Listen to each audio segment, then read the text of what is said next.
രാജു വാടാനപ്പള്ളി. എല്ലാവർക്കും അറിയായിരിക്കും, പരിണാമശാസ്ത്രത്തെ വളരെ മലയാളികൾക്ക് ലളിതമായ രീതിയിൽ സോഷ്യൽ മീഡിയ വഴി പരിചയപ്പെടുത്തുന്ന വ്യക്തിയാണ് രാജു വാടാനപ്പള്ളി. അദ്ദേഹത്തിൻ്റെ വളരെ കഠിനമായ ശ്രമഫലമായി ആദ്യത്തെ പുസ്തകം പരിണാമത്തെക്കുറിച്ച് പുസ്തകവും രണ്ടാമത്തെ മസ്തിഷ്കത്തിൻ്റെ കുറിച്ചുള്ള പുസ്തകവും വന്നിട്ടുണ്ട്. ഈ പുസ്തകം എല്ലാവരും പണം കൊടുത്ത് വാങ്ങണമെന്നാണ് ഞങ്ങളൊക്കെ ആഗ്രഹിക്കുന്നത്. അതായത് ഒരു പുസ്തകം എഴുതേണ്ട ബുദ്ധിമുട്ട് അദ്ദേഹം വിശദീകരിച്ച് സംസാരിക്കും. അത് ഞാൻ അറിയുന്നില്ല. അതുകൊണ്ട് ഞങ്ങൾ ഈ പുസ്തകം ഇവിടെ പണം കൊടുത്ത് വാങ്ങുകയാണ്.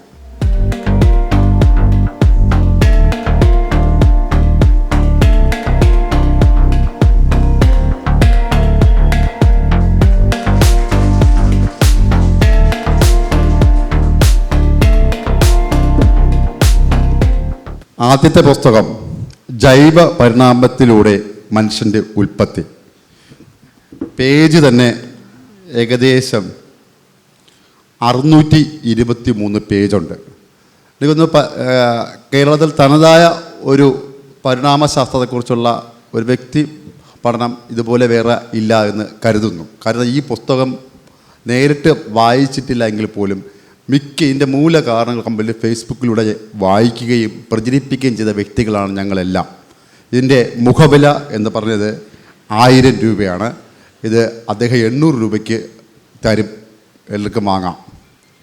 രണ്ടാമത്തെ പുസ്തകം മസ്തിഷ്കം, വിശ്വാസത്തിൻ്റെ ഉറവിടം. എനിക്ക് തോന്നുന്നു മനുഷ്യൻ എങ്ങനെ വിശ്വാസിയാവുന്നു എന്ന് രാജു വാടാനപ്പള്ളിയുടെ ഒരു പ്രഭാഷണം യൂട്യൂബിലുണ്ട്. അതുമായിട്ട് ബന്ധപ്പെട്ട് കൂടുതൽ പഠനം പിന്നെ നടത്തുകയും അതിൽ നിന്ന് രൂപപ്പെട്ട പുസ്തകമാണ് മസ്തിഷ്കം, വിശ്വാസത്തിൻ്റെ ഉറവിടം എന്ന പുസ്തകം. ഇതിൻ്റെ മുഖവില 800 രൂപയാണ്. 600 രൂപയ്ക്ക് ഈ പുസ്തകം കിട്ടും. ഈ പുസ്തകം കിട്ടുന്നത് ഇരിങ്ങൽ കൃഷ്ണൻ, കിറ്റുവാ സംഘത്തിൻ്റെ പ്രമുഖ നേതാവ് ഇരിങ്ങൽ കൃഷ്ണനാണ് ഈ പുസ്തകം വിതരണം ചെയ്യുന്നത്.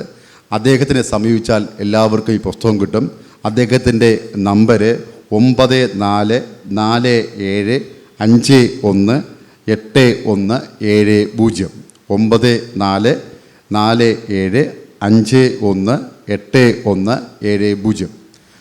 ഈ പുസ്തകം എല്ലാവരും പ്രചരിപ്പിക്കുകയും വാങ്ങുകയും ചെയ്യണം പറഞ്ഞുകൊണ്ട് ഞാൻ നിർത്തുന്നു.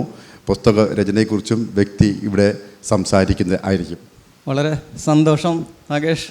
പുതിയൊരു അനുഭവമാണ്. പുസ്തകം പലരും വായിച്ചിട്ടുണ്ട്, നല്ല അഭിപ്രായങ്ങളൊക്കെ പറഞ്ഞിട്ടുണ്ട്. പക്ഷേ ഇതൊരു നല്ലൊരു അനുഭവമായി. നന്ദി പറയുന്നു നാസ്തിക് നേഷനോട്. 2 പുസ്തകങ്ങൾ കേൾക്കാലോ? 2 പുസ്തകങ്ങൾ ഞാൻ എഴുതിയിട്ടുണ്ട്. 3ാമത്തെ പുസ്തകം ഇപ്പോൾ എഴുതിക്കൊണ്ടിരിക്കുന്നു. ഒക്കെ പരിണാമം തന്നെയാണ്. അതിൽ ആദ്യത്തെ പുസ്തകമാണ് ഇപ്പോൾ ഈ പറഞ്ഞ ജൈവ പരിണാമത്തിലൂടെ മനുഷ്യൻ്റെ ഉൽപ്പത്തി.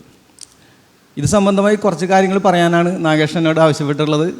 തീർച്ചയായും ഞാൻ അതിൽ തന്നെ നിൽക്കും.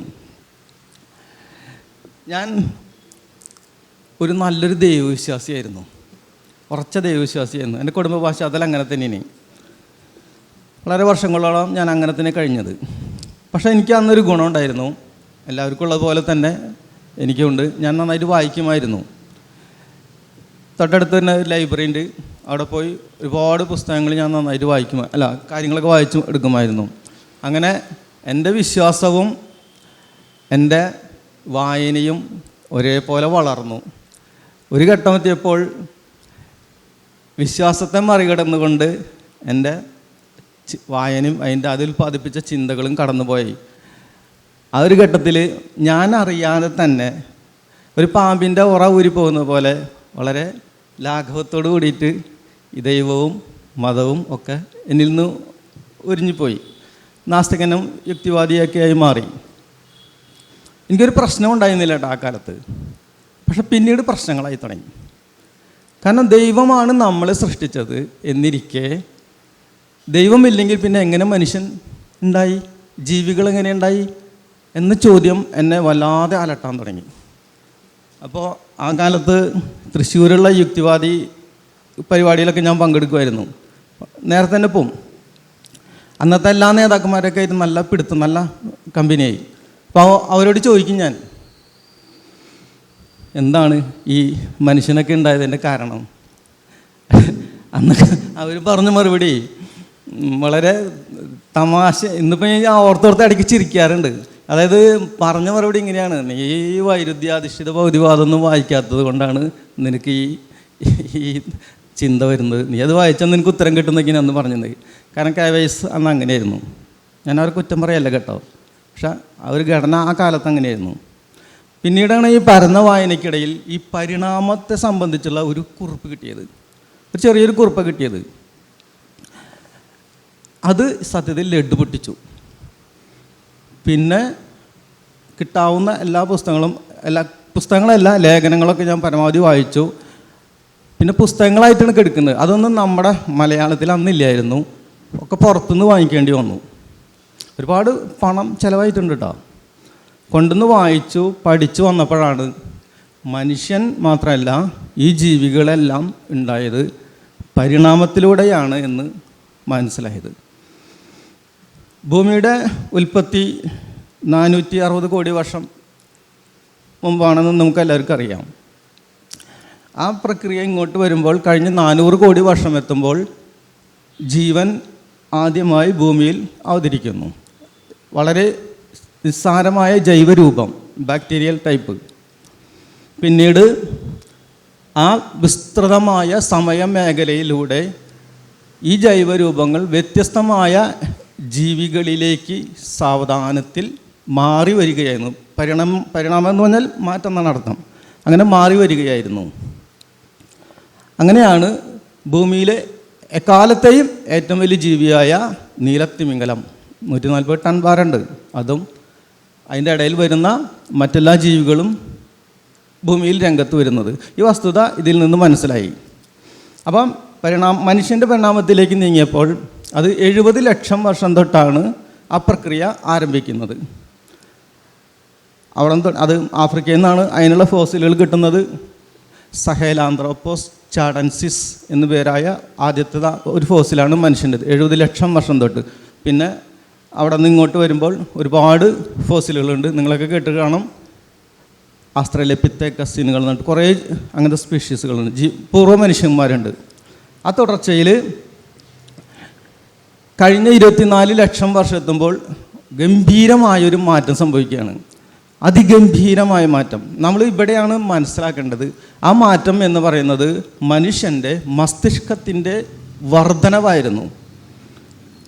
ഇന്ന് നമുക്ക് 1350 ഗ്രാം മസ്തിഷ്കമുണ്ടെന്ന് നമുക്ക് എല്ലാവർക്കും അറിയാം. ഇതാണ് ഞാൻ, നിങ്ങൾ, നാം എല്ലാവരും ഇതാണ്, ഈ മസ്തിഷ്കമാണ് നാം. ഇതെങ്ങനെ വന്നു എന്നതിനെ സംബന്ധിച്ച് നമുക്ക് ഈ അടുത്ത കാലം വരെ വ്യക്തമായ അറിവുകളൊന്നും ഉണ്ടായിരുന്നില്ല. പക്ഷേ ശാസ്ത്രം അത് കണ്ടെത്തി. അത് 24 ലക്ഷം വർഷം തൊട്ട് ആരംഭിക്കുന്ന ഒരു വലിയൊരു നീണ്ട പ്രക്രിയയാണ്. മസ്തിഷ്കത്തിൻ്റെ ഉപരിഭാഗം, ഈ സെറിബ്രൽ കോർട്ടെക്സ് എന്ന് പറയും, ഇവിടെയുള്ള പ്രവർത്തിക്കുന്ന ചില ജീനുകൾ ഡ്യൂപ്ലിക്കേറ്റ് ചെയ്ത് ഇരട്ടിച്ച് വന്നു. അതിൻ്റെ ഫലമായി അവയുടെ പ്രോട്ടീനുകൾ നിർമ്മിച്ചതിൻ്റെ ഫലമായിട്ടാണ് വർദ്ധിതമായ തോതിലുള്ള ന്യൂറോൺസ് ഉണ്ടാകുന്നതും. പിന്നീട് 24 ലക്ഷം വർഷങ്ങൾക്ക് മുമ്പ് നമ്മുടെ മസ്തിഷ്കത്തിൻ്റെ അളവ് വെറും 360 ഗ്രാം എന്ന നിലയിൽ നിന്ന് വളരെ സാവധാനത്തിൽ പടിപടിയായി അനവധി പൂർവ്വക മനുഷ്യജീവികളിലൂടെ കടന്നുപോയി മനുഷ്യനിലെത്തുന്നത്. നമുക്കിന്ന് 1350 ഗ്രാം ഉണ്ട്. അത് ശരിക്കും മനുഷ്യൻ ഈ പ്രക്രിയയിൽ രംഗത്ത് വരുന്നത് കഴിഞ്ഞ 3 ലക്ഷം വർഷം തൊട്ട് മനുഷ്യൻ രംഗത്ത് വരുന്നുണ്ട്. പിന്നീട് വീണ്ടും അതിൽ ചില മാറ്റങ്ങൾ സംഭവിച്ചുകൊണ്ട് കഴിഞ്ഞ 40 വർഷം എത്തുമ്പോൾ ഇന്നത്തെ മനുഷ്യൻ, നാം മോഡേൺ മനുഷ്യൻ, സാപ്പിയൻസ് എന്ന് പറയുന്ന നാം രംഗത്ത് വരുന്നു. അതായത് കഴിഞ്ഞ 40,000 വർഷം തൊട്ട് ചരിത്രത്തിൽ കാണുന്ന ഈ ഹോമോ സാപ്പിയൻസ് അല്ലെങ്കിൽ ആ ആധുനിക മനുഷ്യൻ അവരുടെ ജീനുകൾ തലമുറകളിലേക്ക് പകർത്തി. അതായത് അവർക്ക് മക്കളുണ്ടായി, സന്തതി പരമ്പര ഇങ്ങനെ തുടർന്നു. ആ പരമ്പരയുടെ ഇന്നത്തെ തുടർച്ചയാണ് നാം ഓരോരുത്തരും. ഇതാണ് ആ പുസ്തകത്തിലെ പ്രതിപാദ്യം, ഒന്നാമത്തെ പുസ്തകം. അത് മനുഷ്യൻ്റെ പരിണാമം. വളരെ അനവധി വർഷങ്ങളെടുത്തു ഞാനിത് ഇത് തീർക്കാനായിട്ട്. വാസ്തവത്തിൽ കോവിഡാണ് എന്നെ സഹായിച്ചത്.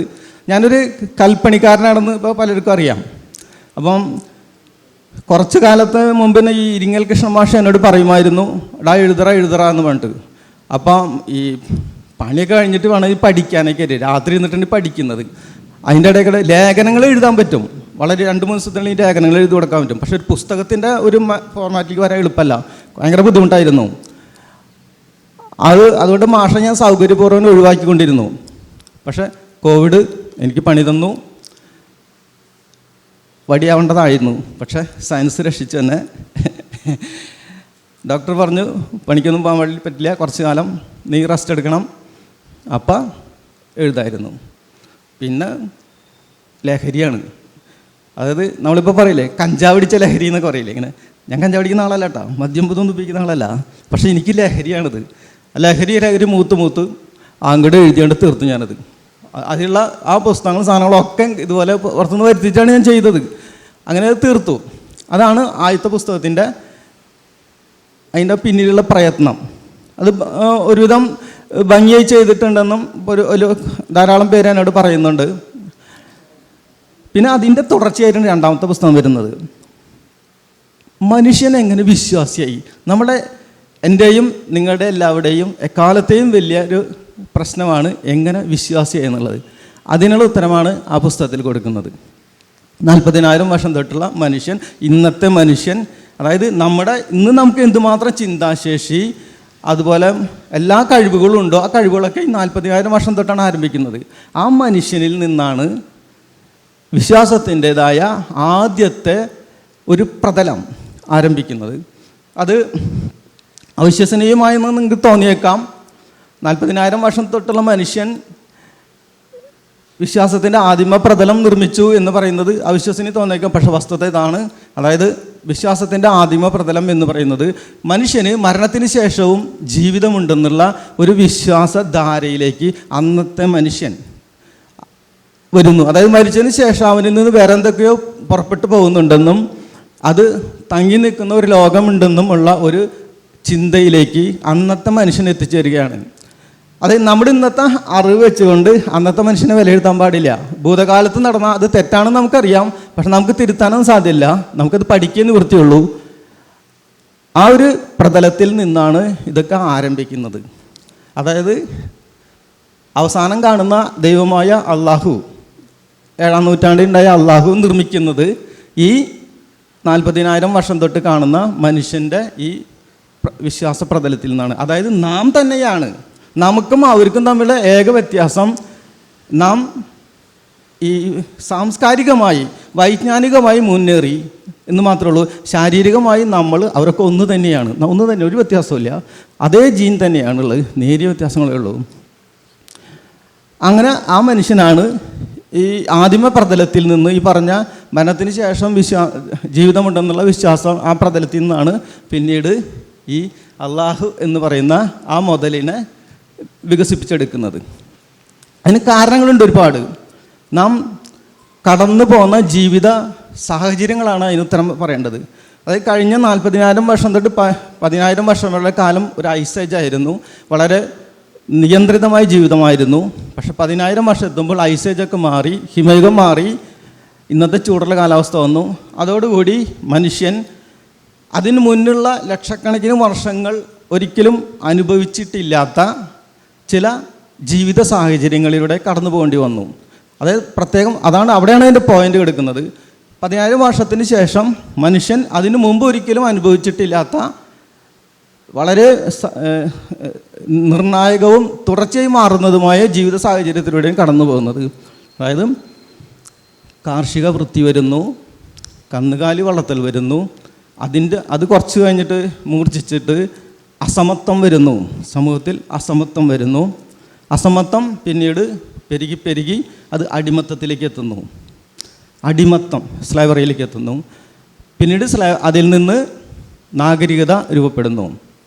ഈ പ്രക്രിയക്കുള്ളിലാണ് ആദിമവിശ്വാസത്തിൻ്റെ മനുഷ്യൻ വികസിച്ച് വരുന്നതിനനുസരിച്ച് ആദിമവിശ്വാസത്തെയും കൂടി അവൻ പരിഷ്കരിച്ച് കൊണ്ടുവന്ന് ആദ്യഘട്ടത്തിൽ ഈ ഒറ്റ ചെറിയ ആദിമവിശ്വാസത്തിൽ പിന്നീട് അനിമിസം എന്നൊരു വിശ്വാസധാരയിലേക്കും, അനിമിസം എന്ന് പറഞ്ഞാൽ മനുഷ്യന് മാത്രമല്ല മറ്റെല്ലാ ജീവികൾക്കും ജീവനില്ലാത്തവർക്കും ആത്മാവുണ്ടെന്നുള്ള വിശ്വാസപ്രതലമാണ് അനിമിസം. അതിൽ നിന്ന് പിന്നീട് കാർഷിക സമൂഹങ്ങളിൽ അത് പ്രകൃതി ശക്തി ആരാധനയിലേക്ക് വരികയും പിന്നീട് നാഗരികത വരുമ്പോൾ പ്രകൃതി ശക്തി ആരാധനയിൽ ആ പ്രകൃതി ശക്തികളുണ്ടല്ലോ, ഇപ്പം മഴ, പേമാരി, പ്രളയം, കൊടുങ്കാറ്റ്, വരൾച്ച, ഭൂകമ്പം, സൂര്യൻ, ചന്ദ്രൻ, ഭൂമി, ഇതൊക്കെയാണ് പ്രകൃതി ശക്തിയിൽ നിന്ന് അവരാരാധിച്ചിരുന്ന ആ അവർക്ക് കൈകാര്യം ചെയ്യുന്ന ചാർജ് മനുഷ്യനിലേക്ക് മാറ്റുകയാണ്. അങ്ങനെയാണ് ആദ്യത്തെ ദൈവങ്ങൾ മെസ്സപ്പൊട്ടോമിയയിൽ, ഇന്നത്തെ ഇറാഖ്, അവിടെ നമ്മൾ കാണുന്നത്. അത് അനു, എൻലിൽ, എനിക്ക് എന്നൊക്കെ പറയുന്ന ആദ്യകാല ദൈവം 5000 വർഷം തൊട്ട് കാണുന്ന ദൈവങ്ങളാണ്. അതാണ് ആദ്യത്തെ ദൈവങ്ങൾ. പിന്നീട് നമ്മൾ ഈജിപ്തിലും ഇന്ത്യയിലും ഗ്രീസിലും പിന്നെ റോമിലൊക്കെ കാണുന്നു. അപ്പോഴും ഒരു കാര്യം ശ്രദ്ധിക്കണം, കുറേ പ്രദേശങ്ങൾ, അതായത് 2 അമേരിക്കൻ ഭൂഖണ്ഡങ്ങൾ, ആസ്ട്രേലിയ, തെക്ക് കിഴക്കൻ ഏഷ്യൻ ഭാഗങ്ങൾ, വടക്ക് കിഴക്കൻ ഏഷ്യൻ ഭാഗങ്ങൾ, ഇതൊന്നും ചിത്രത്തിലില്ല. ഉള്ളത് മിഡിൽ ഈസ്റ്റ് മാത്രമാണ്. മിഡിൽ ഈസ്റ്റിലാണ് ഇതെല്ലാം സംഭവിക്കുന്നത്. അവിടെയാണ് ആദ്യത്തെ കൃഷി വരുന്നതും പിന്നെ അതിൻ്റെ വികാസത്തിൽ അത് ഈ ഞാൻ നേരത്തെ പറഞ്ഞ പോലെ അസമത്വം, അത് പിന്നെ അടിമത്തത്തിലേക്ക് അത് ഉയർന്ന് നാഗരികതയിലേക്ക് വരുന്നതെല്ലാം എല്ലാം മിഡിൽ ഈസ്റ്റിലാണ്. ശരിക്കും മിഡിൽ ഈസ്റ്റ് എന്ന് പറയുന്നത് പഠിക്കുമ്പോൾ നമുക്ക് മനസ്സിലാകും അതൊരു ദൈവചന്തയാണെന്നുള്ളത്. അതായത് ചാണാക്കുഴിയിൽ എങ്ങനെ പുഴു തിളയ്ക്കുന്നുവോ അതുപോലെയാണ് മിഡിൽ ഈസ്റ്റിൽ ദൈവങ്ങൾ പൊളച്ചു നടക്കുന്നത്. നമുക്ക് ആകെ അറിയുന്നത് യഹോവ, ബ്രഹ്മാവ്, യേശു, അള്ളാഹു, തീർന്നു. അതിന് താഴെയുള്ള ദൈവങ്ങളൊന്നും നമുക്കറിയില്ല. അതൊക്കെ അവിടെയുണ്ട്. 5000 വർഷം തൊട്ട് തുടങ്ങുന്നു. ഈ യഹോവ തുടങ്ങുന്നത് 3000 വർഷത്തിന് ശേഷമാണ്. അതിന് മുന്നുള്ള 2000 വർഷങ്ങൾ ഇഷ്ടം പോലെ ദൈവങ്ങൾ മതിച്ച് പൊളച്ച് നടന്നിരുന്നു ഈ മിഡിൽ ഈസ്റ്റിൽ. മറ്റൊരിടത്തിലുമില്ല മിഡിൽ ഈസ്റ്റിൽ. അപ്പോൾ അവിടെയാണ് ഇതെല്ലാം സംഭവിച്ചത്. ആ ഒരു കാലാനുക്രമികമായിട്ട് ഞാനതിനെ, ക്രോണോളജിക്കലായിട്ട് ഞാനതിനെ വിശദീകരിക്കുകയാണ് ആ പുസ്തകത്തിൽ ചെയ്തത്. അത് എൻ്റെ പരമാവധി കഴിവുകളൊക്കെ ഉപയോഗിച്ചു. കിട്ടാവുന്ന നല്ല പുസ്തകങ്ങളൊക്കെ ഞാൻ സംഭരിച്ചിട്ടാണ് ഇതൊക്കെ ചെയ്തത്. ഒരുവിധം ഭംഗിയായിട്ട് ആ പ്രവൃത്തി ചെയ്തിട്ടുണ്ട് എന്ന് ഇപ്പോൾ വായിച്ച പലരും എന്നെ അറിയിച്ചിട്ടുണ്ട്. അതിൽ തന്നെ എനിക്ക് 2 കാര്യങ്ങൾ പറയാനുണ്ട്. ചിലർക്ക് അത് എൻ്റെ രചനാരീതിയാണത്. ചിലർക്ക് അത് വളരെ ഇഷ്ടപ്പെട്ടു. ഒരേ മനസ്സായിട്ട് വന്നതുകൊണ്ട് വളരെയധികം ഇഷ്ടപ്പെട്ടു. അവർ ഫോണിൽ വിളിച്ചിട്ട് തന്നെ മണിക്കൂറുകളോളം നിർത്താണ് സംസാരം. അവസാനം എനിക്ക് ഫോൺ തല്ലി പൊളിക്കേണ്ട അവസ്ഥ ആ തരത്തിലൊക്കെ ആയിത്തോളി. പക്ഷെ ചിലരെന്നെ പച്ചതെറി പറഞ്ഞു, ഭയങ്കര ചീത്ത പറഞ്ഞു. അത് യുക്തിവാദികൾ തന്നെയാണ് പറഞ്ഞത്. അതാണ് സങ്കടം. ചിലർ പറഞ്ഞു നിൻ്റെ ശൈലി ശരിയല്ല, നീ ഇങ്ങനെ ദൈവങ്ങൾ ഇങ്ങനെ വിമർശിക്കാനൊന്നും പാടില്ല. അതിങ്ങനെ ദൈവത്തെ പിടിച്ച് ചോമരുമടിക്കാനൊക്കെ പറഞ്ഞിട്ടുണ്ട് ഞാൻ. ആ തരത്തിൽ അതായത് അങ്ങനെയാണ് വേണ്ടത്. അതിൻ്റെ കാരണം വെച്ചാൽ പരിണാമത്തെക്കുറിച്ച് പറയുമ്പോൾ സത്യത്തിൽ പരിണാമം എന്ന വിഷയം ഒരു വരണ്ട വിഷയമാണ്. നിങ്ങൾക്ക് നല്ല പരിണാമ പുസ്തകങ്ങൾ നിങ്ങൾക്ക് 2 പേജിൽ അപ്പുറത്ത് വായിക്കാൻ പറ്റില്ല. താല്പര്യമില്ലാത്തവർക്ക് കിട്ടാം. താല്പര്യമുള്ളവർക്ക് അത് അടിമുടി വായിച്ചെടുക്കാൻ പറ്റും. പക്ഷെ താല്പര്യമില്ലാത്തവർക്ക് ഭയങ്കര ബുദ്ധിമുട്ടാണ് ആ വിഷയം. പക്ഷേ അങ്ങനെ ഒരു വരണ്ട സാഹിത്യത്തെ അതുപോലെ അവതരിപ്പിക്കാൻ എനിക്കിഷ്ടമില്ല. എനിക്കതൊരു ജലാശയമാക്കണം. അതാണ് ഞാൻ ഉദ്ദേശിച്ചത്. അങ്ങനെ തന്നെയാണ് എൻ്റെ രചനയും. ഇപ്പോൾ ഫേസ്ബുക്കിലൊക്കെ ഞാൻ എഴുതുന്നുണ്ട്, അതിലും ഇത് തന്നെ രീതി. ഇപ്പം ഇനി വരുന്ന പുസ്തകത്തിൽ ഇങ്ങനെ തന്നെയാണ് ഞാൻ എഴുതുന്നത്. അതിലൊരു മാറ്റം വരുത്താൻ ഇനി ആരും വിചാരിച്ചും പറ്റില്ല. പിന്നെ അത് ഞാനതാണ് എന്നെ സംബന്ധിച്ചോളം ഈ പരിണാമം പഠിച്ചത് ആ വസ്തുത അതുപോലെ അവതരിപ്പിച്ചുകൊണ്ട് ഒരാളാവാനല്ല, മറിച്ച് യുക്തിവാദം പ്രചരിപ്പിക്കാൻ വേണ്ടിയിട്ടാണ് ഞാൻ പരിണാമത്തെ പഠിച്ചത്. അതിപ്പോഴും പഠിച്ചുകൊണ്ടിരിക്കുന്നുണ്ട്. ഇപ്പോഴും എനിക്ക് പുസ്തകങ്ങൾ വന്നുകൊണ്ടിരിക്കുന്നുണ്ട്, ഞാനത് പഠിച്ചുകൊണ്ടിരിക്കുന്നുണ്ട്. പക്ഷേ അത് അതുപോലെ അവതരിപ്പിക്കാനാണെങ്കിൽ എനിക്ക് സാധ്യമല്ല. അതിൽ ഞാൻ ദൈവത്തെ കൊണ്ടുവരും, എല്ലാത്തിലും ദൈവത്തെ കൊണ്ടുവരും. അത് മുട്ടിന് ദൈവത്തെ കൊണ്ടുവരും. എല്ലാ പേജിലും ഉണ്ട്. വായിച്ച പല സുഹൃത്തുക്കളും അതറിയാൻ പറ്റും. അതാണ് എൻ്റെ രചനാരീതി. അപ്പോൾ യുക്തിവാദി സുഹൃത്തുക്കൾ പലരും എന്നെ അതിൽ നിശിതമായി വിമർശിച്ചിട്ടുണ്ട്. നിൻ്റെ രീതി ശരിയല്ല, ഇങ്ങനെ വിശ്വാസികളെങ്ങനെ വേദനിപ്പിക്കാൻ പാടില്ല. അപ്പം ഞാൻ അവരോട് പറഞ്ഞ കാര്യം ഇതാണ്, വിശ്വാസികൾ നമ്മളെങ്ങനെ അധിക്ഷേപിക്കുന്നു നിങ്ങൾക്കറിയോ? യുക്തിവാദികൾക്ക് അമ്മയില്ല, അമ്മയില്ല, പെങ്ങളില്ല, ആ തരത്തിലാണ് നമ്മൾ അധിക്ഷേപിക്കുന്നത്. തനി പക്ക ഇൻസിസ്റ്റ് ചെയ്യുന്നവരാണ് യുക്തിവാദികൾ എന്നാണ് അവർ പറയുന്നത്. ഇൻസിസ്റ്റ് അഗമ്യഗമനം ചെയ്യുന്നവർ, ആ വൃത്തികെട്ട വാക്ക് തന്നെ അവർ ഉപയോഗിക്കുന്നത്. അതാണ് വിശ്വാസികൾ നമുക്ക് നേരിട്ട് പ്രയോഗിക്കുന്നത്. അപ്പം ആ കാലിനെ തലോടാൻ ഞാൻ തയ്യാറല്ല. തല പോയാലും ആ പരിപാടിക്കില്ല. അത് നിശ്ചിതമായി തന്നെ വിമർശിക്കും. അതിലൊരു കഴിഞ്ഞു പോലും കുറയില്ല. അടുത്ത പുസ്തകത്തിലും ഇത് തന്നെയാണ് എൻ്റെ രീതി. അത് സ്വീകരിക്കാൻ ഇവിടെ ഇഷ്ടംപോലെ സുഹൃത്തുക്കളുണ്ട്. ആ സുഹൃത്തുക്കളോടാണ് ഞാൻ നന്ദി പറയുന്നത്. ഇത് സംബന്ധമായി ഇനി അധികം സംസാരിക്കുന്നില്ല. ഇനിയും സംസാരിക്കാൻ ആൾക്കാരുള്ളത് കൊണ്ട് ഞാനിത് ചുരുക്കാം. ഇപ്പം നാസ്തിക് നേഷൻ നമ്മുടെ നാഗേഷാണ് ഇത് വിളിച്ചത്, സംസാരിക്കണമെന്ന് പറഞ്ഞത്. ഇപ്പം 2 പുസ്തകങ്ങളിൽ കൂടെ ചെറിയൊരു രീതി ഞാൻ പറഞ്ഞിട്ടുണ്ട്. നിങ്ങളത് ആ പുസ്തകം ഇവിടെ കടകളൊന്നും കിട്ടില്ല. അത് ഇരിങ്ങൽ കൃഷ്ണൻ മാഷ് എന്ന് പറഞ്ഞ കേരള യുക്തിവാദി സംഘത്തിൻ്റെ സംസ്ഥാന വൈസ് പ്രസിഡൻ്റാണ്. അദ്ദേഹത്തിൻ്റെ റിപ്പബ്ലിക് ബുക്സാണ് ഇത് പ്രസിദ്ധീകരിച്ചിട്ടുള്ളത്. അദ്ദേഹത്തെ വിളിച്ചെങ്കിൽ മാത്രമേ കിട്ടുള്ളൂ. 2-3 ദിവസത്തിൽ പുസ്തകം കിട്ടും, ബുക്ക് സ്റ്റാളിൽ കിട്ടില്ല. അപ്പോൾ അതാണ് അതിൻ്റെ രീതി. നിങ്ങളത് വായിക്കാൻ താല്പര്യമുള്ള വായിക്കുക. നിങ്ങളത് വായിച്ചാൽ എനിക്കത് പ്രോത്സാഹനമായിരിക്കും. കാരണം ഇതൊരു പരമ്പരയാണ്. യുക്തിവാദത്തെ, അതിൻ്റെ സാഹിത്യത്തെ ഒന്ന് പുഷ്കലമാക്കുക എന്നുള്ളതാണ് എൻ്റെ ഉന്നം. അത് ഞാൻ ചെയ്യും. എന്നെ അടയാളപ്പെടുത്തിയിട്ട് ഞാൻ ഇവിടുന്ന് പോകൂ. അതിനു മുമ്പ് എന്നെ തല്ലിക്കൊന്നില്ലെങ്കിൽ. ഇത്രമാത്രം ഞാൻ പറഞ്ഞ് നിർത്തുന്നു. താങ്ക്സ്. നാസ്തിക് നേഷൻ. ചേട്ടാ, ഒരു സംശയം. അതായത് നമുക്കറിയേണ്ടത്, കൽപ്പണിക്കാരനായ അങ്ങ് ഈ പുസ്തകം എഴുതാൻ ഓരോ ദിവസവും എങ്ങനെയാണത് ചിലവാക്കിയത്? അതായത് രാവിലെ എത്ര മണിക്ക് കഴിക്കും, എത്ര മണി വരെ എഴുതും, അത് കഴിഞ്ഞിട്ട് എപ്പോഴാണ് ജോലിക്ക് പോകുന്നത്, ജോലിക്ക് പോയിട്ട് വന്നതിന് ശേഷം എങ്ങനെയാണ്? ഇതൊരു കാര്യം.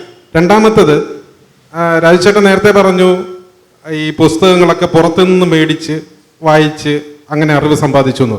ഇപ്പോൾ പുറത്തുള്ള പുസ്തകങ്ങളെല്ലാം ഇംഗ്ലീഷിലാണ്. എങ്ങനെ ആ ഇംഗ്ലീഷൊക്കെ നമുക്ക് ഇതേപോലെ നമ്മൾ വരുതിയിലാക്കി എന്നുള്ളത് അറിയാനൊരു കൗതുകമുണ്ട്. ഈസിയാണ്. വേണമെങ്കിൽ ചക്ക വേരിലും കായ്ക്കും. അതാണ് അതിനുള്ള ഉത്തരം. ഈ പഠിക്കാന്ന് പറഞ്ഞാൽ ഞാൻ കൽപ്പണിക്കാരനാണ്. അത് അഭിമാനത്തോടു കൂടി ഞാൻ പറയും, എവിടെയും പറയും. എനിക്കൊരു ആഗ്രഹമാണ് പഠിക്കണം. അതായത് എനിക്ക് എൻ്റെ കുടുംബം വളരെ പ്രാരാബ്ധമാണ്, ബുദ്ധിമുട്ടൊക്കെ ആയിരുന്നു ചെറുപ്പത്തിൽ. അപ്പോൾ അച്ഛൻ നല്ല മദ്യപാനിയും ഇതൊക്കെ ആയിരുന്നു. അതുകൊണ്ട് എനിക്ക് പഠിക്കാനൊന്നും അധികം പറ്റിയില്ല. വളരെ കഷ്ടപ്പെട്ടൊക്കെ ആയിരുന്നു. പക്ഷെ ഞാൻ പിടിച്ചു നിന്നു. എൻ്റെ അവിടുത്തെ ഒരു ലൈബ്രറിയാണ് എന്നെ സഹായിച്ചത്. പിടിച്ചു നിന്നു. അങ്ങനെയാണ് ഇതിലേക്ക് വന്നത്. പിന്നെ ആ കൂട്ടത്തിലാണ് ഈ ദില്ലി പഠനത്തിലേക്ക് വരുന്നത്. അതായത് പണി കഴിഞ്ഞ് വന്നിട്ട് ഒരു 7 മണി മുതൽ 11 മണി വരെയാണ് എൻ്റെ സമയം, ഈ പഠിക്കാനുള്ള സമയം. 7 മണി അതുവരെ ഇരുന്ന് പഠിക്കലാണ്. വേറെ ആരും എന്നെ സമീപിക്കാൻ അനുവദിക്കില്ല. അതൊരു ദൃഢനിശ്ചയമായിരുന്നു. അങ്ങനെയാണ് അതിലേക്ക് വന്നത്. പിന്നെ പ്രധാന കാര്യം ഈ പുസ്തകങ്ങൾ, ഈ അന്ന് മലയാളത്തിൽ പുസ്തകങ്ങളൊന്നുമില്ല, ഇന്നും കമ്മിയാണെന്ന് നമുക്ക് അറിയാലോ. ഈ പുസ്തകങ്ങളൊക്കെ പുറത്തുനിന്ന് വരുത്തണം. അപ്പോൾ പിന്നെ അത് ഇംഗ്ലീഷ് ഭാഷയിലൊക്കെ എടുക്കുന്നത്. അതായത് ഞാൻ നേരത്തെ പറഞ്ഞു വേണമെങ്കിൽ ചക്ക വേരിലും കായ്ക്കുന്നത് പറ്റും. എനിക്കത് ആദ്യമൊന്നും ഇംഗ്ലീഷ് അറിഞ്ഞില്ലായിരുന്നു. പക്ഷെ വേണമെന്നുള്ള ഒരു ആവശ്യം മുന്നിൽ വന്നപ്പോൾ പഠിച്ചു അതങ്ങോട്ട് നേടിയെടുത്തു. പിന്നെ അങ്ങോട്ട് പുസ്തകങ്ങൾ ധാരാളം വരുത്തി തുടങ്ങി. അതായത് അതിന് ഞാൻ മുമ്പൊരിക്കൽ എവിടെ കോഴിക്കോട് വെച്ച് പറഞ്ഞിരുന്നു. ഞാനത് നമ്മുടെ ബാബുരാജിൻ്റെ ഫാൻ ഹൗസിൽ വെച്ചിട്ട്. ഈ ഒരു ചെറിയ കുടുംബം, ഞാനും ഭാര്യയും 2 മക്കളേ ഉള്ളൂ. അപ്പോൾ എൻ്റെ ഒരു പ്രശ്നം പറഞ്ഞാലേ, ഈ ഞാൻ നേരത്തെ പറഞ്ഞ പോലെ ഞാൻ പുസ്തകം വാങ്ങിയിട്ട് വലിയ വിലയാണ് ഈ പരിണാമ പുസ്തകങ്ങൾക്ക്. എൻ്റെ കയ്യിൽ 3100 രൂപ തൊട്ട് 600 വരെയുള്ള പുസ്തകങ്ങളുടെ വലിയ ശേഖരമുണ്ട് ഈ പരിണാമത്തെ സംബന്ധിച്ച്. അപ്പോൾ ഈ പുസ്തകങ്ങളൊന്നും എനിക്ക് വീട്ടിൽ കൊണ്ടുവരാൻ പറ്റില്ല. കാരണം വൈഫ് പ്രശ്നം ഉണ്ടാക്കും. കാരണം വീട്ടിൽ ചിലവാക്കേണ്ട പൈസയാണല്ലോ. അപ്പം പക്ഷേ എനിക്ക് പുസ്തകം വാങ്ങാൻ ഒരു മടിയില്ല, ഒരു ബുദ്ധിമുട്ടില്ല. ഞാൻ നേരത്തെ പറഞ്ഞ പോലെ ഞാൻ മദ്യപിക്കില്ല, പുകവലിക്കില്ല, മറ്റുള്ള ഇടപാടുകളൊന്നുമില്ല. അപ്പം മദ്യപിക്കാൻ വേണ്ടിയിട്ടെന്ന് പറഞ്ഞിട്ട് ഞാൻ ഒരു നിശ്ചിത തുക ദിവസേന മാറ്റിവെക്കും. അപ്പോൾ ഒരു 10-20 ദിവസം എത്തുമ്പോൾ വലിയ തുകയാവും. അപ്പോൾ പുസ്തകം വാങ്ങിക്കും. പക്ഷേ ആദ്യകാലത്ത് തന്നെ കുറേ ആൾക്കാർ പറ്റിച്ചു കേട്ടോ, എനിക്കിതിനെക്കുറിച്ച് അറിയാണ്ട്. അവസാനമാണ് ആമസോണിനെ മനസ്സിലാക്കിയത്. ഇപ്പോൾ ആമസോൺ എന്ന് വരുന്നത്. ഇപ്പോൾ ആദ്യകാലത്ത് പുസ്തകം കൊണ്ടുവന്നിരുന്നത് ഭയങ്കര വിഷമത്തോടെയാണ്. കാരണം വീട്ടിൽ കൊണ്ടുവന്നാൽ ഭാര്യ ഈ പുസ്തകത്തിൻ്റെ പുറംചട്ട പുറത്ത് നോക്കുക. പുസ്തകങ്ങൾ കുറച്ചുണ്ട്, പുറത്ത് നോക്കുമ്പോൾ വില കാണുന്നത് ഈ 2000 മുതലേക്കുള്ള ഈ പുസ്തകങ്ങൾ വില കാണുമ്പോൾ മൂപ്പർക്ക് പ്രശ്നമാവും. കാരണം വീട്ടിൽ ചിലവാക്കേണ്ട പൈസ എടുത്തിട്ട് ഞാനിത് ചെയ്യുന്നെന്നുള്ള ചിന്തന് മൂപ്പർക്ക് വരുന്നതേ. അപ്പം ഞാൻ സൂത്രം ചെയ്യും.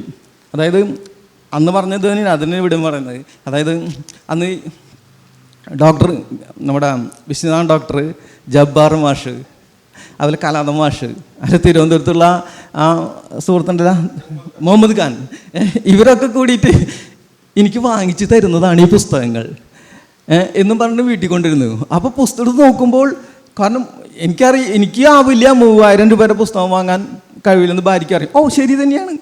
മാത്രമല്ല അത് കഴിഞ്ഞ് പിറ്റത്തെ ആഴ്ചയിൽ യുക്തിയുഗത്തിലൊക്കെ ലേഖനങ്ങൾ വരികയാണ്, എൻ്റെ ലേഖനങ്ങൾ വരികയാണ്. ഓ ശരി തന്നെ. ആ പാവത്ത് അങ്ങനെ പറ്റിച്ചത്. അങ്ങനെയാണ് പുസ്തകത്തെ വീട്ടിൽ കയറ്റുന്നത്, അല്ലാണ്ട് കയറ്റാൻ പറ്റില്ല. അങ്ങനത്തെ ഒരു ധർമ്മസങ്കടമൊക്കെയാണ്. ഇപ്പം ആ പ്രശ്നങ്ങളൊന്നുമില്ല. ഇപ്പം പിള്ളേരൊക്കെ വലുതായി, ഒരുവിധം ഇപ്പം മക്കൾ തന്നെ അച്ഛന് വേണ്ട പുസ്തകങ്ങൾ വരുത്തി തരുന്നത്, ആ തരത്തിൽ ഉയർന്നിട്ടുണ്ട്. ഇതാണ് അതിൻ്റെ പശ്ചാത്തലം. പക്ഷേ ഒന്ന് രണ്ട് വസ്തുതാപരമായി ചെറിയ ഒരു വിശകലനം അധികമായിട്ട് ആവശ്യമുണ്ട്. ഈ മിഡിൽ ഈസ്റ്റിലല്ല, യഥാർത്ഥത്തിൽ മിഡിൽ ഈസ്റ്റിൽ നിന്ന് മാത്രമല്ല ഈ ഫാമിംഗ്, അതായത് കൃഷി ഉത്ഭവിച്ചത് അതൊരു വളരെ തുടർച്ചയായ ഒരു പ്രക്രിയയുമല്ല. അത് ചില സമയത്ത് ആളുകൾ അത് കൃഷി ചെയ്യാൻ ചില ആളുകൾ ഒരു പറ്റം മനുഷ്യർ ശ്രമിക്കുന്നുണ്ട്. അവർ ഒരു സീസൺ ബിസിനസ്സായിട്ട് അത് കണ്ടു. ഒരു സീസണിൽ അവർ കൃഷി ചെയ്യും, പിന്നെ വീണ്ടും ഒരു ഫോറേജിന് പോകും, അതായത് കൊത്തിപ്പറക്കി നടക്കാൻ വേണ്ടി പോകും, വീണ്ടും കൃഷിയിലോട്ട് വരും. അങ്ങനെ മുന്നോട്ട് പോവുകയും പിന്നോട്ട് സഞ്ചരിച്ച ഒരു പ്രക്രിയയിൽ കൂടെയാണ് കൃഷി പല സ്ഥലത്തും ഉണ്ടാകുന്നത്. മാത്രമല്ല കൃഷി സമാന്തരമായിട്ട് പല ഭാഗങ്ങളിലും ഉണ്ടാകുന്നുണ്ട്. ചൈനയിൽ കൃഷി ഉണ്ടായത് സമാന്തരമായിട്ടുള്ള മറ്റൊരു പ്രവർത്തനമാണ്. അത് ഒന്നിൻ്റെ തുടർച്ചയല്ല, അല്ലെങ്കിൽ ഒന്നിൻ്റെ അനുകരണമല്ല. അപ്പോൾ ഇൻഡസ് വാലി സിവിലൈസേഷൻ IVCയിലും ഇതേപോലെ ഒരു പ്രക്രിയയുണ്ട്. അവിടെയും തുടർച്ചയായിട്ട് വന്നതല്ല, മിഡിൽ ഈസ്റ്റിൽ നിന്ന് വന്നതല്ല. മറ്റൊരു കാരണം എന്നുള്ളത് ഈ ഫെർട്ടൈൽ ക്രസൻറ്റ് എന്ന് പറയുന്നത് ഒരു മിഡിൽ ഈസ്റ്റ് മാത്രമല്ല, ആ ഫെർട്ടൈൽ ക്രസൻറ്റ് എന്നുള്ള സോണിൽ നിന്നാണ് ഈ കൃഷി ആദ്യമായിട്ട് ഉണ്ടാകുന്നത്, അല്ലെങ്കിൽ ആ കൃഷിയുടെ പ്രാരംഭ പ്രവർത്തനങ്ങൾ അവിടെയാണ് നടക്കുന്നത്. അതിന് നമ്മൾ ഫെർട്ടൈൽ സോൺ എന്നാണ് പറയുന്നത്, അല്ല ഫെർട്ടൈൽ ക്രസൻറ്റ് എന്നാണ് പറയുന്നത്. ചന്ദ്രക്കല മാതിരി കിടക്കുന്ന ഒരു ഭൂപ്രദേശമാണ് അത്. ആഫ്രിക്കയും കൂടെ അതിൻ്റെ ഭാഗമാണ്, ഈജിപ്റ്റ് അതിൻ്റെ ഭാഗമാണ്. ഈജിപ്റ്റ് മിഡിൽ ഈസ്റ്റ്, ഈ മിഡിൽ ഈസ്റ്റ് ഈജിപ്റ്റ് ഇപ്പോൾ ചേർന്ന ഒരു പ്രദേശമാണ് ഫെർട്ടൈൽ ക്രസൻറ്റ് എന്ന് പറയുന്നത്. ആദ്യകാല കൃഷിയും ആദ്യകാല ഫാർമേഴ്സും ആദ്യകാല കൃഷിക്കാരും ഒക്കെ ഉണ്ടായ ഒരു സ്ഥലമാണത്. പിന്നെ മറ്റൊന്ന്, ഈ മിഡിൽ ഈസ്റ്റിൻ്റെ ഭാഷ സെമിറ്റിക് ആണെങ്കിലും യഥാർത്ഥത്തിൽ അതിനും ഒരു പൂർവ്വഭാഷ ഉണ്ട്. ആ ഭാഷ ആഫ്രോ ഏഷ്യാറ്റിക് എന്നാണ് പറയുന്നത്. പ്രോട്ടോ ഭാഷ എന്നാണ് പറയുന്നത്. അപ്പോൾ ഈ ആഫ്രിക്കക്കാരിൽ തന്നെ, ആഫ്രിക്കൻ മനുഷ്യരിൽ തന്നെ പലതരം മുന്നേറ്റങ്ങൾ, ഒരു ബൗദ്ധികമായ മുന്നേറ്റങ്ങൾ നടത്തിയെന്നാണ്. ആഫ്രിക്കയിൽ ഉള്ളിൽ വെച്ച് തന്നെ മനുഷ്യൻ സൃഷ്ടിക്കപ്പെട്ടത്, അല്ലെങ്കിൽ മനുഷ്യൻ പരിണമിച്ചുണ്ടായത് ആഫ്രിക്കയിലാണ്. ആഫ്രിക്കയിലൊരു പ്രത്യേക റീജിയനാണ്. പക്ഷേ ആ റീജിയനിൽ തന്നെ മനുഷ്യൻ അടിസ്ഥാനപരമായിട്ടുള്ള പല മുന്നേറ്റങ്ങൾ നടത്തി എന്നുള്ളതാണ് ഇപ്പോഴത്തെ കണ്ടുപിടുത്തം. അതിനെപ്പറ്റി ഒന്ന് വിശദീകരിക്കാമെങ്കിൽ കൊള്ളാം. മിഡിൽ ഈസ്റ്റിലാണ് ആദ്യം കൃഷി വന്നത്. മിഡിൽ ഈസ്റ്റ് എന്ന് പറയുമ്പോൾ ഇന്നത്തെ ഇറാൻ, ഇറാഖ്, തുർക്കി, സൗദി അറേബ്യ, പിന്നെ സിറിയ, ലെബനൻ, ഇസ്രയേൽ, പുറത്ത് ഈജിപ്ത്, ഇത്രയും ഭാഗങ്ങൾ കൂടുമ്പോൾ ഈ പറഞ്ഞ ചന്ദ്രകലാതടം വരും.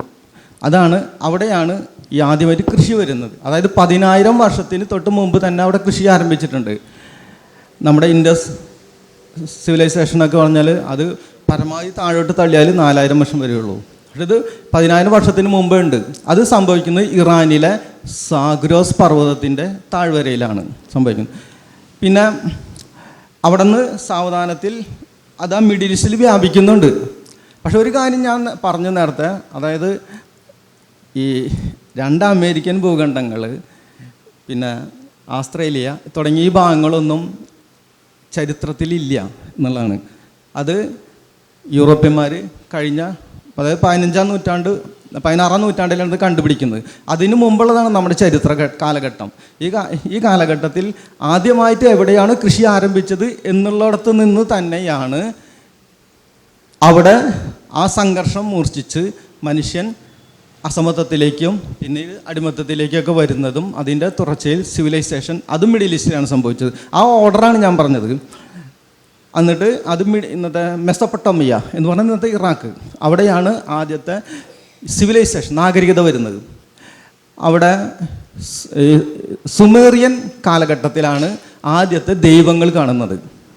അതാണ് ഞാൻ ദൈവങ്ങളുടെ ഒരു ക്രോണോളജിയാണ് ഞാൻ അതിൽ പരമാവധി എടുത്തിട്ടുള്ളത്. പിന്നെ കൃഷി എന്ന് പറയുന്നത് പല ഭാഗങ്ങളിലും പിന്നീട് വരുന്നുണ്ട്, അതൊക്കെയാണ്. ഇപ്പോഴും മനുഷ്യ സമൂഹത്തിൽ 3 തട്ടുകളുണ്ട്.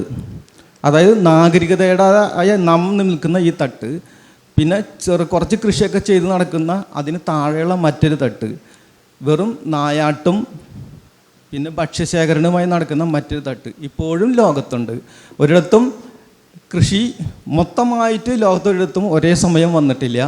അത് സാവധാനത്തിൽ തന്നെ മറ്റുള്ളിടത്ത് വ്യാപിക്കുകയാണ്. നമ്മൾ കൃഷി വന്നു എന്ന് പറയുമ്പോൾ അത് ലോകത്ത് മൊത്തം കൃഷി വന്നു എന്ന അർത്ഥത്തിൽ എടുക്കാൻ പാടില്ല എന്നതാണ് ഇവിടുത്തെ പ്രധാന കാര്യം. അപ്പോൾ ഇതൊക്കെ സംഭവിച്ചത് മിഡിൽ ഈസ്റ്റിലാണ്. അതുകൊണ്ട് തന്നെ അവിടെ ആദ്യത്തെ സിവിലൈസേഷൻ വന്നു. അപ്പം അതിൻ്റെയൊക്കെ ഭാഗമായിട്ടാണ് അവിടെ ദൈവങ്ങൾ വരുന്നത്. ഇതാണ് ഞാൻ എൻ്റെ പുസ്തകത്തിൽ പ്രധാനമായിട്ടും പറയുന്നത്. ഈ പരമ്പരയിൽ ഇപ്പോൾ 2 ബുക്കാണ് ഞാൻ വായിച്ചത്. അപ്പോൾ 3ാമത്തെ ബുക്കിൻ്റെ രചനയിലാണ് എന്നാണ് രാജുജി പറഞ്ഞത്. അപ്പോൾ ഈ പരമ്പര എത്ര എണ്ണം ഉണ്ടാവുമെന്ന് എൻ്റെ മാത്രം സംശയമല്ല, എൻ്റെ സുഹൃത്ത് പിറവം സുരേന്ദ്രൻ പറഞ്ഞിട്ട് ഞാൻ 2 ബുക്ക് വാങ്ങിച്ചു കൊടുത്തു. അപ്പോൾ അദ്ദേഹം കൂടി ചോദിച്ചാണ് ഈ പരമ്പരയിൽ എത്ര ബുക്ക് ഉണ്ടാവുമെന്ന് രാജുജിനോട് ഒന്ന് ചോദിക്കാൻ പറഞ്ഞിട്ടുണ്ടായിരുന്നു. എത്ര ബുക്ക് ഉണ്ടാവും ഈ പരമ്പരയിൽ? ഞാനിപ്പോൾ അതിൽ ലിസ്റ്റ് ചെയ്തിട്ടുള്ളത് 8 പുസ്തകങ്ങളും ലിസ്റ്റ് ചെയ്തിട്ടുണ്ട്. എന്നുവെച്ചാൽ 8 വിഷയം ഇതിനകത്ത് ഉണ്ട്. അത് ഇനിയിപ്പോൾ അടുത്ത പുസ്തകത്തിൻ്റെ രചന എന്ന് പറഞ്ഞാൽ അതെന്ന് വെച്ചാൽ മൊത്തം ജീവൻ്റെ ചരിത്രം, അത് രൂപപ്പെടുവാനുണ്ടായ സവിശേഷമായ സാഹചര്യങ്ങൾ. ഉദാഹരണത്തിന് ഡീനോസറുകളെ കുറിച്ച് എൻ്റെ ആദ്യത്തെ പുസ്തകത്തിൽ പറഞ്ഞിട്ടുണ്ട്. പക്ഷെ അത് അവരെങ്ങനെ ഉണ്ടാകുന്നു എന്ന് ഞാൻ പറഞ്ഞില്ല. അതൊരു ഉദാഹരണമാണ്. അങ്ങനെ വ്യത്യസ്ത ജീവികൾ രൂപപ്പെടുന്നതിൻ്റേതായ പശ്ചാത്തലം അതുകൂടിയിട്ടാണ് ഇപ്പോൾ ഈ അടുത്ത പുസ്തകം വരുന്നത്. പിന്നീട് ഈ ധാർമ്മികത എന്താണെന്നല്ലോ, മൊറാലിറ്റി എന്ന് പറയില്ലേ, മൊറാലിറ്റിയും ധാർമ്മികത എന്നത് ഇപ്പം മതത്തിൻ്റെ കുത്തകയായിട്ടല്ല അവർ പറയണത്. ഈ മതത്തിന് മുമ്പും മനുഷ്യനുണ്ട്, മനുഷ്യന് എന്നുണ്ടോ അവിടെ ധാർമ്മികതയുണ്ട്. അത് നമുക്ക് എത്ര ലക്ഷം വർഷം വേണമെങ്കിൽ നമുക്ക് താഴോട്ട് നീട്ടാൻ പറ്റും. ഇത് പിന്നെ അതിൽ ജീവൻ്റെ ഉൽപ്പത്തിനെ സംബന്ധിച്ചുള്ള ഒരു പുസ്തകമുണ്ട്, ജീവൻ്റെ ഉൽപ്പത്തി എങ്ങനെയാണെന്നുള്ളത്. അത് ഞാനിപ്പോൾ അത് പരമാവധി ബാക്കിലേക്ക് തള്ളുകയാണ്. കാരണം എന്ന് വെച്ചാൽ അത് വെറും കെമിസ്ട്രി ആയിരിക്കും. ഇപ്പം തന്നെ ആ കെമിസ്ട്രി എന്ന് കേൾക്കുമ്പോൾ തന്നെ പലർക്കും ഓക്കാനും വരും. അത് കണ്ട് അത് ലാസ്റ്റ് അങ്ങനെ ഒരു 5-8 ഉണ്ട് അതിനകത്തുള്ളത്. അത് പതിയെ വരും ധാർമ്മികത. പിന്നെ നമുക്ക് ഇന്ന് നമ്മൾ അനുഭവിക്കുന്ന ഒരുപാട് രോഗങ്ങളുണ്ടല്ലോ, ഈ ജീവിതശൈലി രോഗങ്ങൾ ഒക്കെ പരിണാമത്തിൻ്റെ ഭാഗമാണത്. എല്ലാ രോഗങ്ങളും അത് പരിണാമമാണത് അവിടെ പ്രവർത്തിക്കുന്നത്. അതിനെ സംബന്ധിച്ച് എങ്ങനെയാണ് രോഗങ്ങൾ വരുന്നത് അത് സംബന്ധിച്ച പുസ്തകമുണ്ട്. ഒക്കെ അത് പരിണാമത്തെ ഉൾപ്പെടുത്തിക്കൊണ്ടുള്ള കുറേ പുസ്തകങ്ങൾ ഞാൻ ഇതിൽ ഉൾപ്പെടുത്തുന്നുണ്ട്. പറ്റാവുന്നിടത്തോളം എഴുതി തീർക്കണം എന്നാണ് ആഗ്രഹം. അതായത് ഒറ്റ ഉന്നമേ ഉള്ളൂ, യുക്തിവാദി സാഹിത്യം. ഇപ്പോൾ യൂറോപ്പിലും അമേരിക്കയിലും ഒക്കെ ഉള്ള അത്രയ്ക്കൊന്നും നമുക്ക് പറ്റില്ല. അത്രയ്ക്കുള്ള രീതിയിൽ ഇവിടെ വികസിച്ച് വരണം. അതുപോലെ ഈ വിഷയത്തിൽ താല്പര്യമുള്ള ആരെങ്കിലും സുഹൃത്തുക്കളുണ്ടെങ്കിൽ അവരെയും പ്രോത്സാഹിപ്പിച്ച് മുന്നോട്ട് കൊണ്ടുവരണം. കാരണം മതത്തിനടിക്കാൻ ഇതിനേക്കാളും നല്ല വടി വേറെയില്ല.